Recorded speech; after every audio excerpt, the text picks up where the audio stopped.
Hello my dear students, आप सभी का स्वागत है आपके अपने चैनल में सी एस सचिन चैनल के अंदर में।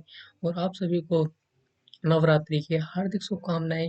आज से हमारे स्टार्ट होते हैं जो कि हिंदू के जो त्योहार होते हैं, जैसे कि नवरात्रि, उसी में से एक त्योहार है नवरात्रि, जो कि 9 दिनों का माताओं का अवतार माना जाता है। ठीक है, उस नवरात्रि का आपको हार्दिक शुभकामनाएं। और आज जो हम स्टार्ट करने वाले हैं वो स्टार्ट करने वाले हैं हम deduction from gross total income को हम स्टार्ट करने वाले हैं। ठीक है, इसके बाद अगर इसमें हम बात करते हैं कि deduction from gross total income में, जैसे कि नाम से ही पता चल रहा है, जो कि हमें डिडक्शंस मिलता है वो किस पे मिलता है, हमें ग्रॉस टोटल इनकम पे मिलता है, जो कि हमारा वेटेज रखता है 8 मार्क्स तक की वेटेज रखता है। अगर ग्रॉस टोटल इनकम जो कि हमने जो जो टुमारो में जो कि हमने स्टार्ट किया था, जो कि कंप्यूट कर रहा था टैक्स लाइबिलिटी या फिर टोटल इनकम निकालने के लिए। ठीक है, कंप्यूट करा था हमने टोटल इनकम कैसे निकालते हैं, उसके अंदर हमने सीखा था कि फर्स्ट ऑफ ऑल जो कि निकलता था वो निकलता था हमारा ग्रॉस टोटल इनकम। आफ्टर में देन आफ्टर डिडक्शन अप्लाइड होता था, जो कि होता था under section 80C to 80U के अंदर में। ठीक है, डिडक्शन अप्लाइड होता था।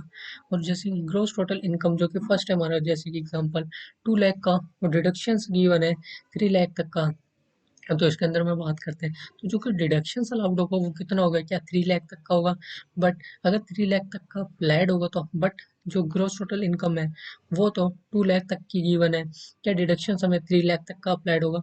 तो इसका आंसर है नहीं, डिडक्शन हमें 3 लाख तक का अप्लाइड नहीं होगा। जो अलाउड होगा, जो डिडक्शन आप क्लेम कर सकते हो वो कर सकते हो ओनली 2 लाख रुपीज तक का ही डिडक्शन ओनली आप क्लेम कर सकते हो।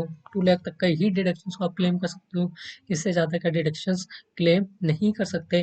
ठीक है, वही कहते हैं हमारा deductions from allow deduction is allowed from gross total income if GTI, यानी कि ग्रॉस टोटल इनकम को ही शॉर्ट फॉर्म में जीटीआई कहते हैं, is less than deduction, then deduction is restricted to the amount of GTI. जो कि मैंने आपको पहले भी एग्जांपल के अंदर में समझाया था, जो ये मैंने समझाया था आपको एग्जांपल के अंदर। ठीक है, जो कि ग्रॉस टोटल इनकम है वो गिवन थी 2 लाख की, डिडक्शन था 3 लाख तक का गिवन।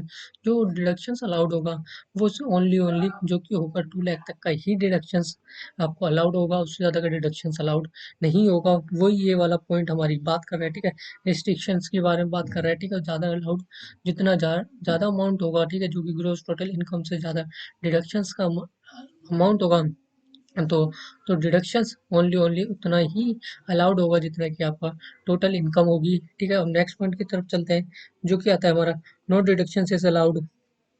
ठीक है, जो कि हमारी अगर डिडक्शन, अब बात करते हैं हम डिडक्शन किसको अलाउड होती है, अगर आपकी नॉर्मल अगर आपकी नॉर्मल इनकम होगी, नॉर्मल इनकम पे ही डिडक्शन अलाउड होता है। जैसे कि जो हमारी स्पेशल इनकम होती है, स्पेशल इनकम, उसके ऊपर कोई भी डिडक्शंस अलाउड नहीं होता है, कोई भी डिडक्शंस अलाउड नहीं होता है उसके ऊपर। जो कि हमारी स्पेशल इनकम्स होती है, जैसे कि हमारी कैजुअल इनकम्स होगी। ठीक है, और हमारा एस टी सी जी अंडर सेक्शन 111A हो गया, एल टी सी जी, सॉरी एस टी सी जी अंडर सेक्शन 111A हो गया, और एल टी सी जी अंडर सेक्शन से 112 हो गया, और एल टी सी जी अंडर सेक्शन से 112A। एंड कैजुअल इनकम्स होगी, जितनी भी हमारी इनकम्स होगी, ठीक है, इनके ऊपर कोई भी डिडक्शंस अलाउड नहीं होता है। जो डिडक्शंस ओनली अलाउड होता है वो सिर्फ होता है नॉर्मल इनकम के ऊपर, जितनी हमारी स्पेशल इनकम्स हैं उसके ऊपर कोई भी डिडक्शंस अलाउड नहीं होता। इसके बाद आती है जो कि हमारा आता है नॉर्मल इनकम। ये एग्जांपल है, जैसे कि हमारा नॉर्मल इनकम 5 लाख तक की गिवन है, नॉर्मल इनकम हमारी 5 लाख तक की गिवन है, और स्पेशल इनकम जो कि गिवन है वो गिवन है 2 लाख की, हमारी स्पेशल इनकम गिवन है, और डिडक्शंस गिवन है 3 लाख तक का। ठीक है, ये हमारा एग्जाम्पल है। ठीक है, तो इसके अंदर में बात करते हैं, जो डिडक्शन दे रखा है 3 लाख तक का, तो वो किस पे अलाउड, वो किसके ऊपर अलाउड होगा, क्या वो स्पेशल इनकम पे अलाउड होगा या फिर नॉर्मल इनकम के ऊपर अलाउड होगा। ठीक है, उसकी बात करते हैं, जो कि मैंने आपको अभी एक्सप्लेन किया था। जो डिडक्शंस अलाउड होता है वो सिर्फ डिडक्शंस अलाउड होता है, वो होता है सिर्फ हमारी नॉर्मल इनकम के ऊपर ही डिडक्शंस अलाउड होता है, स्पेशल इनकम के ऊपर कोई भी डिडक्शंस अलाउड नहीं होता। इस चीज़ को आप ध्यान रखेंगे। वैसे ही जैसे कि अगर हमारी नॉर्मल इनकम 5 लाख की है और डिडक्शंस अलाउड, जो हमें डिडक्शंस गिवन है वो है 3 लाख का, तो पूरा पूरा हमारे अलाउड होगा डिडक्शंस, क्योंकि हमारी जो टोटल इनकम है वो ग्रेटर देन है डिडक्शन से। So then allowed the deductions on on normal income. ठीक है, अब नेक्स्ट जो कि एग्जांपल है, जो अगर नॉर्मल इनकम उसके अंदर में 3 लाख तक की गिवन है, वो जो स्पेशल इनकम गिवन है वो 5 लाख तक की, जो डिडक्शंस गिवन है वो 5 लाख तक का दे रखा है। तो इसके अंदर हम बात करते हैं, जो बट जो डिडक्शंस अलाउड होता है वो तो नॉर्मल इनकम पे होता है, बट डिडक्शंस ज़्यादा है, डिडक्शंस ग्रेटर देन है, ठीक है, नॉर्मल इनकम से। तो डिडक्शंस कितना अलाउड होगा, डिडक्शन उतना ही अलाउड होगा जितना कि नॉर्मल इनकम जो कि गिवन है। ठीक है, इसके बाद आता है हमारा section 80C। Section 80C, 80C के अंदर बात करते हैं, जो कि कहता है deduction in respect of certain rights investments. जो कि इन्वेस्टमेंट के जो कि सर्टेन राइट्स हैं उसके अंदर में दिया जाता है जो कि डिडक्शन, वो कहता है हमारा सेक्शन नंबर 80C बात करता है। इसके बाद एसईसी की बात करते हैं। ठीक है, एसईसी हमारा कौन होना चाहिए इस सेक्शन 80C के अंदर में, ठीक है, जो कि हमारा एसईसी होना चाहिए वो होना चाहिए हमारा इंडिविजुअल, और एचयूएफ होना चाहिए, ठीक है, वो रेसिडेंट हो या नॉन रेसिडेंट हो वो चलेगा इसके केस के अंदर में। ठीक है, चाहे हमारे इंडिविजुअल रेसिडेंट हो या नॉन रेसिडेंट हो वो भी चलेगा, और एच भी हमारा रेसिडेंट हो या नॉन रेसिडेंट हो वो सारा चीज़ इसके अंदर चलेगा।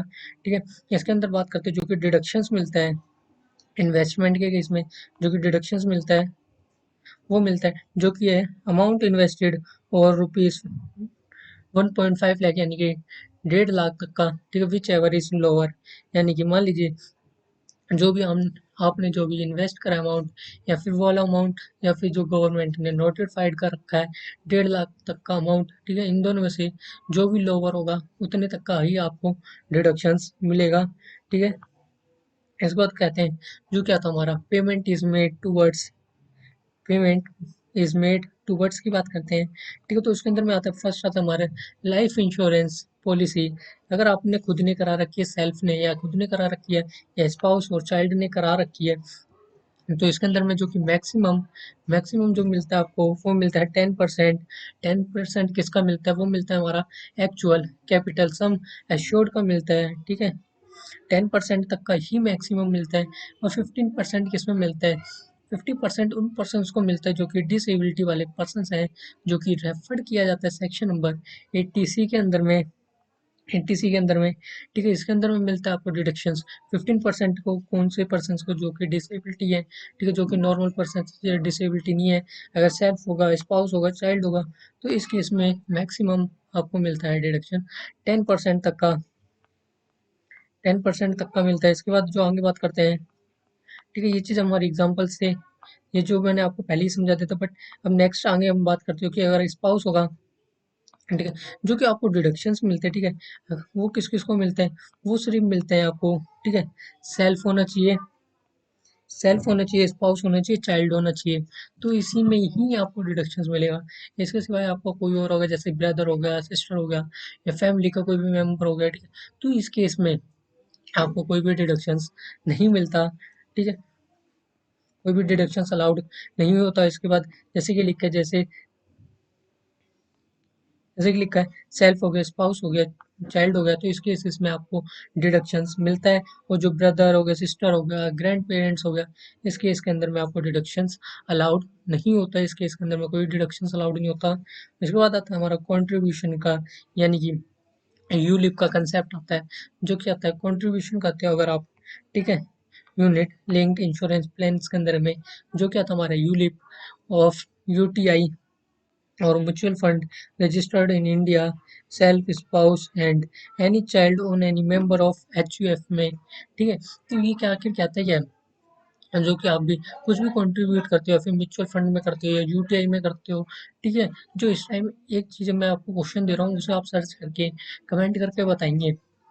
ठीक है, ऐसा कौन सा बैंक है जिसकी आईएफएससी कोड यूटीआई से स्टार्ट होता है, ठीक है, ये चीज़ आपका होमवर्क होने वाला है।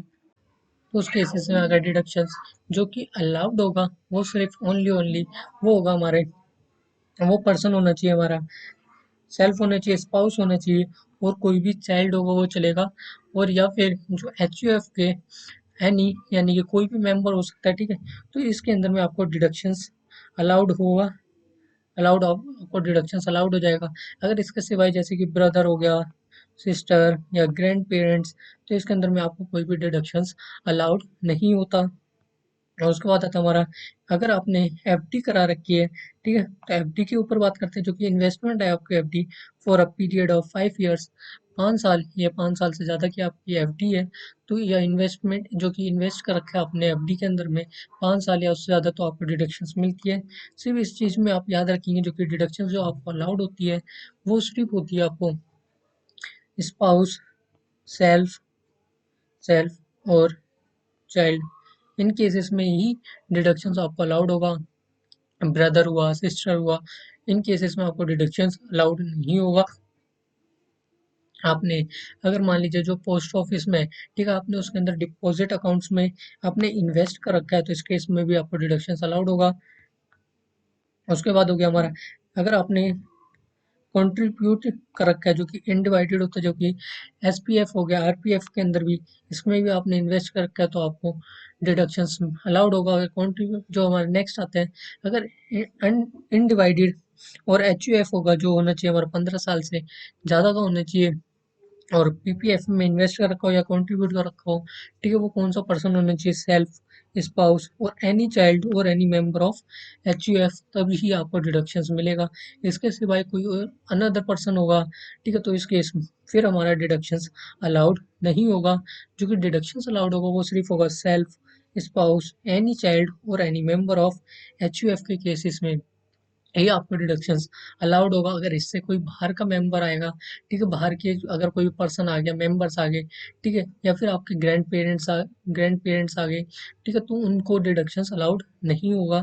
और जो हमारा नेक्स्ट आता है जी पार्ट, इसके अंदर कहता है हमारा, deduction shall be allowed in amount has been invested in national saving certificate. हाँ, ठीक है, अगर आपने नेशनल सेविंग सर्टिफिकेट में, अगर आपने जो होता है वो डिडक्शंस आपको उसमें अलाउड होता है। जो कि अगर इंटरेस्ट की बात करते हैं, इंटरेस्ट आता है हमारा अंडर सेक्शन 80C में, ठीक है, however no deduction shall be allowed for interest accrued in last years में। और नेक्स्ट आता है, जो कि आपने जो हाउसिंग लोन होगा उसकी आपने रीपेमेंट कर रखी है, उस केस में भी आपको डिडक्शंस अलाउड हो जाएगा। इसके बाद है हमारा ट्यूशन फीसिस होगा, ठीक है, ट्यूशन फीसिस के अंदर में जो आपको डिडक्शंस अलाउड होगा वो मैक्सिमम 2 चिल्ड्रंस के ऊपर ही आपको जो ट्यूशन की फीसिस होगा, जो पेमेंट करता हो आप ट्यूशन की फीसिस, ठीक है, वो मैक्सिमम 2 चाइल्ड तक का ही आपको डिडक्शंस अलाउड होगा। उससे ज़्यादा का ही आपको डिडक्शंस अलाउड नहीं होगा।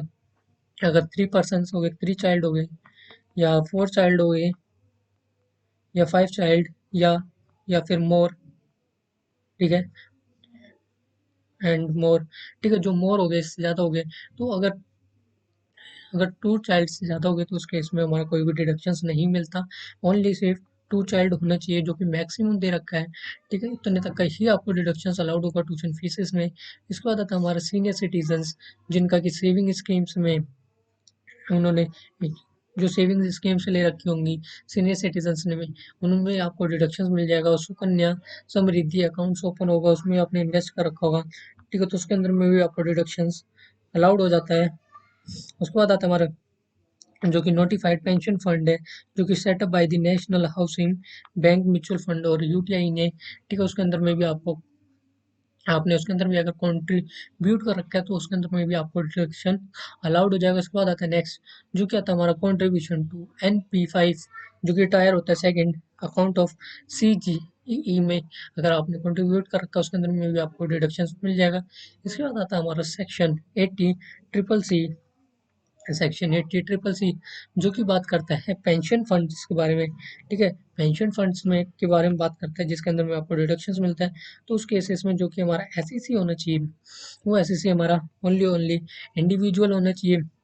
जो कि हमने 80 सी के अंदर बात करी थी, 80 सी के अंदर में जो बात करी थी वो हमारा एसईसी था, इंडिविजुअल इंडिविजुअल था, और एचयूएफ था, और या हमारा रेसिडेंट हो या फिर नॉन रेसिडेंट हो, तो ये हमारा चलता था उसमें।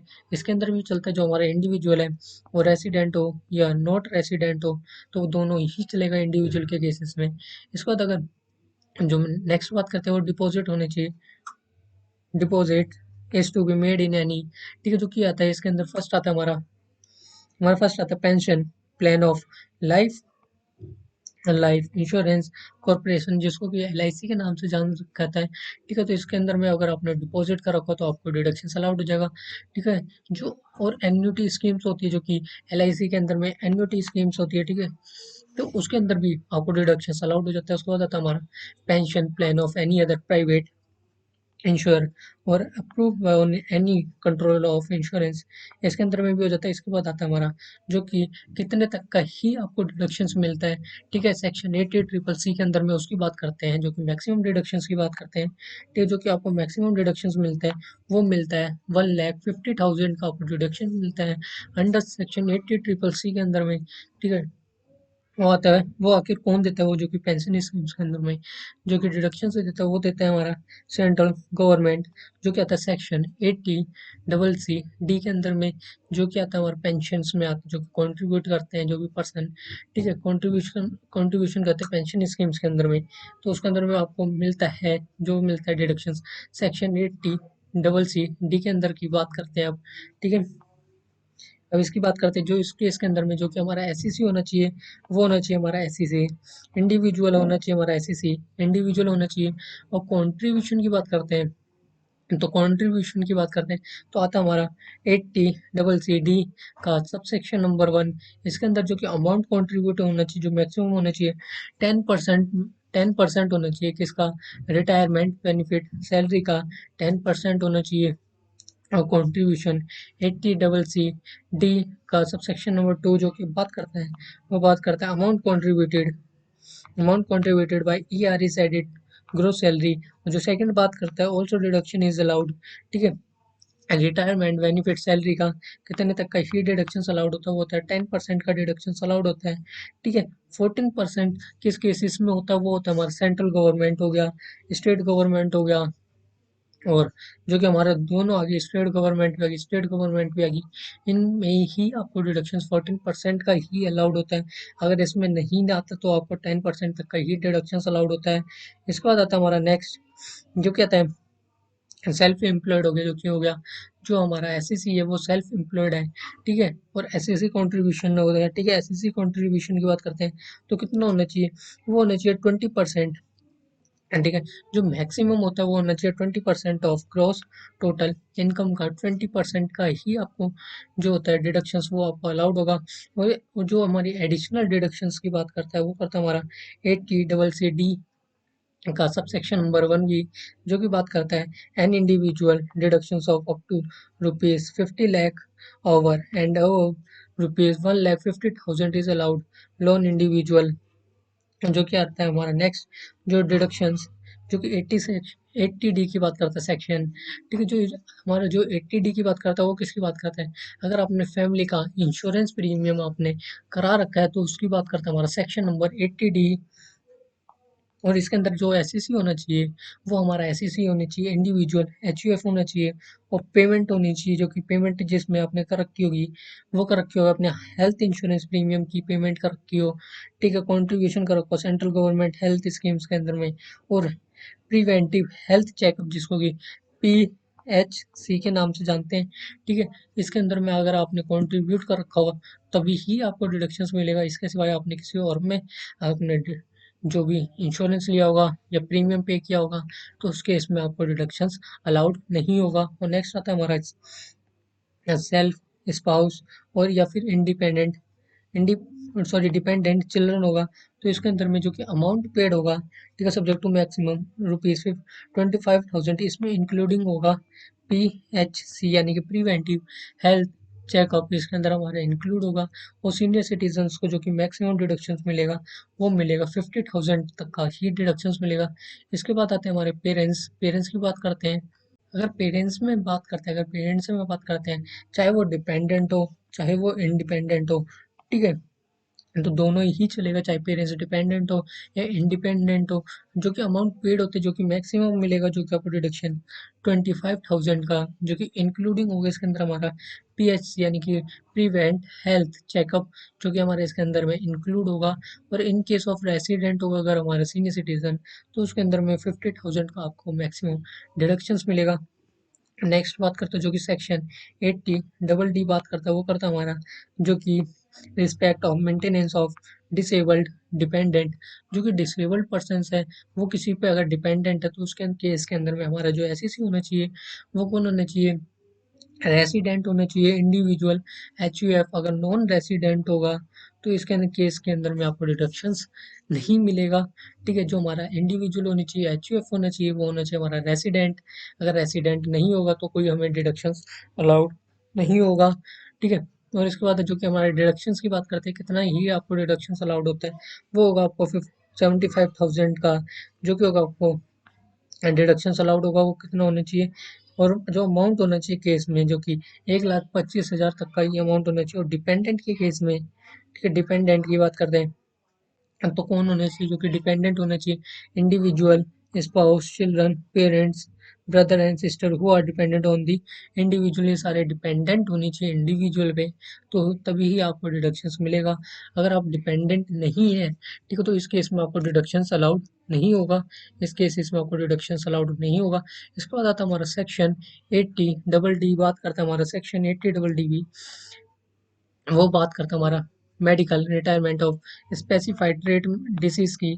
जो इस केस के अंदर में जो कि हमारा एसईसी होना चाहिए, एसईसी होना चाहिए हमारा रेसिडेंट इंडिविजुअल। एचयूएफ होना चाहिए, जो आपका एक्सपेंडिचर होना चाहिए वो होना चाहिए treatment of specified in rules, जो कि रूल नंबर 11 डबल डी के अंदर जो कि स्पेसिफाइड है, जो कि ट्रीटमेंट के अंदर में स्पेसिफाइड है, सिर्फ उसके लिए ही आपको खर्चे करने हैं। अगर उसके सिवाय आपको आप कहीं और पे खर्चे करते हो तो उसमें आपको कोई भी डिडक्शंस अलाउड नहीं होता। और इनकट की बात करते हैं, जैसे कि इंडिविजुअल हो गया हिमसेल्फ और डिपेंडेंट पर्सन पे अगर इनकट करता है, या फिर जो हमारे एच यू एफ हो गया एनी मेंबर्स हो गए उसके जो कि dependent on the Hindu undivided family, जिसको एच यू एफ ही कहते हैं, हिंदू अनडिवाइडेड फैमिली ही कहते हैं एच यू एफ को। ठीक है, इसके बाद आता है हमारा सीनियर सिटीजन। इसके बाद सॉरी डिडक्शंस की बात करते हैं, वो कितने तक का ही डिडक्शंस आपको अलाउड होता है, वो इनकट करता है तो 40,000 rupees which ever is less, यानी कि जो कि आपने अमाउंट इनकर्ड कर रखा हो या फिर जो कि गवर्नमेंट ने नोटिफाइड कर रखा है, रुपीज 40,000 जो दोनों में से हमारे लेस होगा उतने का ही आपको डिडक्शंस मिलेगा। अगर वे सॉरी सीनियर सिटीजन्स की बात करते हैं तो सीनियर सिटीजन्स की केस में जो कि हमने अमाउंट इनकर्ड कर रखा है या फिर 1 लाख रुपीज, ठीक है, इन दोनों में से विच एवर इज लेस, तो उतने का ही आपको डिडक्शंस अलाउड होगा। इसके बाद आता है हमारा सेक्शन 80 ई की बात करता है, जो बात करता है हमारी जो कि payment of interest on loan taken for higher education. अगर आप हायर एजुकेशन यानी कि हायर एजुकेशन किसे कहते हैं उसकी बात करते हैं, तो हायर एजुकेशन उसे कहते हैं जैसे कि आपने अगर आप 12th क्लियर कर लेते हो, अगर आप 12th के बाद आप कहीं पर भी एडमिशन्स लेते हो या 12th से आगे कहीं पर भी आप पढ़ाई करते हो तो वो आ जाता है हमारा हायर एजुकेशंस के अंदर में आ जाता है। इसके अंदर में हमारा एसईसी होना चाहिए, एसईसी एसईसी होना चाहिए, एसईसी होना चाहिए हमारा इंडिविजुअल। और डिडक्शंस, अगर डिडक्शन की बात करते हैं तो जो कि होता है deductions payment of interest on loan taken by him from any financial institutions for pursuing higher education में, ठीक है, इतने का ही आपको डिडक्शंस मिलता है। किस केसेस में आपको डिडक्शंस मिलेगा, जो कि आपने पेमेंट कर रहे हो, जो कि आपका इंटरेस्ट है वो आप फाइनेंशियल इंस्टीट्यूशन से आपने लोन ले रखा है, आप उसका इंटरेस्ट पे कर रहे हो, ठीक है, जो कि आपने हायर एजुकेशन के लिए लिया है, ठीक है, तभी आपको डिडक्शंस मिलेगा। जो कि एजुकेशन यानी कि किस कौन से पर्सन से जिसने अगर आप जो कि हायर एजुकेशन पे लोन लिया है तो उनको डिडक्शन मिलेगा। ठीक है, वो होना चाहिए हमारा सेल्फ होना चाहिए, स्पाउस और चिल्ड्रन और any person for who is the SEC is legal guardian, तभी आपको जो कि एजुकेशन पे आपको लोन मिलेगा। ठीक है, तो इसके सिवाय अगर कोई और होगा तो उस केसेस में आपको लोन बट मिल जाएगा, बट उसके अंदर में आपको डिडक्शंस अलाउड नहीं होंगे। ठीक है, उसके बाद आता है हमारा सेक्शन 80 डबल ई ए की बात करता है, 80 डबल ई ए की बात करता है हमारा, वो बात करता है हमारा deduction in respect of interest on loan taken for certain house property, जो कि एक स्पेसिफिक या सर्टेन जो कि हाउस प्रॉपर्टी का आप लोन लेते हो, ठीक है, तो उसका आप इंटरेस्ट पे करते हो तो उसके डिडक्शंस की बात करते हैं, जो कि ये होता है हमारा एसईसी होना चाहिए, एसईसी होना चाहिए हमारा इंडिविजुअल। एसईसी होना चाहिए इंडिविजुअल। और डिडक्शंस कितना होना चाहिए, डिडक्शन जो कि इंटरेस्ट पेबल होना चाहिए लोन पे, जो कि taken from amount any financial institution for acquisition of a resident house property होनी चाहिए, जो कि मैक्सिमम डिडक्शंस आपको जो कि नोटिफाइड कर रखा है गवर्नमेंट ने वो आपको मिलेगा। 1.5 लाख तक का ही गवर्नमेंट ने नोटिफाइड कर रखा है, उतने तक का ही आप क्लेम कर सकते हो डिडक्शंस, उससे ज़्यादा का आप क्लेम नहीं कर सकते डिडक्शंस को। इसके बाद आता है हमारा सेक्शन, नेक्स्ट आता है सेक्शन डबल ई बी, बात करता है हमारा, ठीक है, वो बात करता है अगर आप इलेक्ट्रिक व्हीकल खरीदते हो, ठीक है, इलेक्ट्रिक कोई व्हीकल खरीदते हो, अगर इलेक्ट्रिक व्हीकल खरीदते हो तो वो अगर आप वो लोन पे लेते हो, ठीक है, जो कि आप इंटरेस्ट पे करते हैं, तो उसके अंदर में हमारा एसएससी होना चाहिए इंडिविजुअल, जो कि डिडक्शंस मिलेगा वो मिलेगा मैक्सिमम, या फिर डिडक्शंस जो कि 1.5 लाख तक का ही गवर्नमेंट ने नोटिफाइड कर रखा है, उतने तक का ये डिडक्शंस आपको मिलेगा, उससे ज़्यादा का डिडक्शंस अलाउड नहीं होगा। इसके बाद आता है हमारा next section, section 80 80 double Q B, जो कि बात करता है हमारा रॉयल्टी हो गया, इनकम, जो कि रॉयल्टी से इनकम हो गया, फिर सर्टेन अदर टैक्स बुक, जैसे कि आप टैक्स बुक लिख लेते हो, ठीक है, तो वहाँ से आपको रॉयल्टी मिलती है, ठीक है, फिर रॉयल्टी इनकम किसी और जरिए से आपको मिलती है। तो इस केस के अंदर में जो डिडक्शंस होता है, अगर एसएससी होगा तो हमारा रेसिडेंट इंडिविजुअल होना चाहिए, तभी आपको डिडक्शंस मिलेगा। अगर आप रेसिडेंट इंडिविजुअल नहीं होंगे तो उसमें आपको कोई भी डिडक्शंस अलाउड नहीं होगा। और डिडक्शंस कितना अलाउड होगा, तो या फिर रॉयल्टी इनकम या फिर 3 लाख तक का, जो कि गवर्नमेंट ने नोटिफाइड कर रखा है, ठीक है, विच एवर इज लेस, जो भी कम होगा दोनों में से उतने तक का ही आपको डिडक्शंस मिलेगा। इसको नेक्स्ट आता है हमारा सेक्शन 80 डबल आर बी, जो कि बात करता है पेटेंट रॉयल्टी की बात करता है, ठीक है। इसके बाद हमारा इसके बाद हमारा एंड हो जाएगा ये हमारा deduction from gross total income, जो कि अगर पेटेंट हो गया, रॉयल्टी हो गया, तो इसके अंदर में भी आपको डिडक्शंस अलाउड होगा। कितना होगा, या फिर जो कि आपको पेटेंट की रॉयल्टी होगी, या फिर जो गवर्नमेंट ने 3 लाख तक का जो कि नोटिफाइड कर रखा है, ठीक है, इन दोनों में से विच एवर इज लोअर उतने का ही आपको डिडक्शंस अलाउड होगा। इसी के साथ में हमारा deduction deduction from GTI finish होता है इसी के साथ में, ठीक है, डिडक्शन फ्रॉम जीटीआई हमारे इसी के साथ में फिनिश हो गया। और अगर आपको ये सारे नोट्स चाहिए तो मैंने लिंक टेलीग्राम का डाल रखा है, आप टेलीग्राम पे जाके ग्रुप को ज्वाइन करेंगे तो उसके अंदर में आप मैसेज कर देंगे या फिर, ठीक है, वरना मैं आपको पिन कर दूंगा वो चीज़, ठीक है, ये नोट्स सारे आपको पिन हो जाएंगे उसी के अंदर में, आप जाके वहाँ से इजीली चेकआउट कर सकते हो। अगर वीडियो अच्छी लगी हो, ठीक है, और आपको इन्फॉर्मेटिव लगी हो तो लाइक शेयर एंड सब्सक्राइब करना ना भूलें, और एक अपना प्यारा सा कमेंट डालना ना भूलें, ठीक है। हम मिलते हैं नेक्स्ट वीडियो में, तब तक के लिए take care and bye bye and जय हिंद। अब जो हम नेक्स्ट जो कि अभी तक अगर बात करते हैं, ठीक है, जो कि हमने चैप्टर अभी तक कवर कर लिए हैं, ठीक है, वो कर लिए हमने other other sources, house property computation कर लिया, computation tax liability and and tax liability and जो कि हमने कंप्लीट कर लिया ये सारे, टैक्स लाइबिलिटी कैसे निकालते हैं और ग्रॉस टोटल इनकम कैसे निकालते हैं, इस चीज़ हमने ये सारा हमने वन शॉट के अंदर में कवर अप कर लिया। और आज हमने कर लिया डिडक्शंस, तो इसी के साथ में हमारा ये यहाँ पर एंड होता है सेशन। हम मिलते हैं नेक्स्ट वीडियो में।